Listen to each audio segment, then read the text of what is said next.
ചിക്കൻ്റെ എല്ലാ പാർട്സും എല്ലാവരും കഴിക്കുന്നവരായിരിക്കും. പക്ഷേ ഈ പാർട്സ് നിങ്ങൾ ആരെങ്കിലും കഴിച്ചിട്ടുണ്ടാവുമെന്ന് എൻ്റെ അടുത്ത് വെച്ച് എനിക്കറിയില്ല കേട്ടോ. പക്ഷേ ഞാനിത് ഫസ്റ്റ് ട്രൈ ആണ്. എന്തായാലും ട്രൈ ചെയ്ത് അടിപൊളി ആവാതിരിക്കണം ഒരു വഴിയില്ലല്ലോ ഗൈസ്.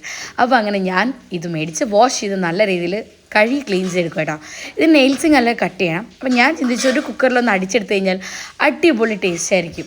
അപ്പോൾ കോഴിയുടെ കാലുകൾ കുക്കറിനകത്തിട്ട് നല്ല അടിപൊളിയായിട്ട് ഞാൻ വേവിച്ചെടുത്തിട്ട് നല്ല മസാലകൾ പുരട്ടുകൾ വേണം.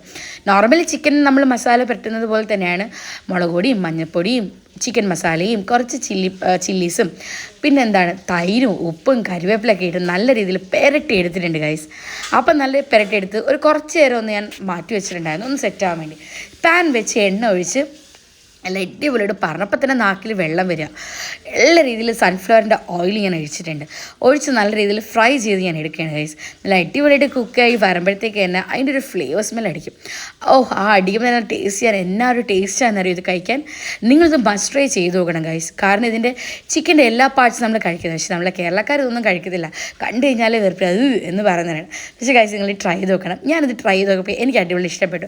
എസ്പെഷ്യലി എൻ്റെ അച്ഛൻ പറഞ്ഞ അടിപൊളി ടേസ്റ്റാന്ന് പറഞ്ഞു കേട്ടോ. അപ്പം നിങ്ങളിത് ട്രൈ ചെയ്ത് നോക്കണം. കൊള്ളാവോ? Super taste. താങ്ക്സ്. ഞാനിത് ലൈഫിൽ ആദ്യമായിട്ടാണ് കഴിക്കുന്നത്. പക്ഷേ അടിപൊളിയാണ്. നമ്മളിതുവരെയും ഈ ലൈഫ് ഞാൻ യൂട്യൂബിൽ കണ്ടെങ്കിലും ഇന്നിപ്പോൾ എൻ്റെ മുമ്പ് ഉണ്ടാക്കി തന്നപ്പോൾ അടിപൊളിയാണ്. കൊള്ളാം, നല്ല ടേസ്റ്റ് ഉണ്ട്. സൂപ്പറായിരുന്നു.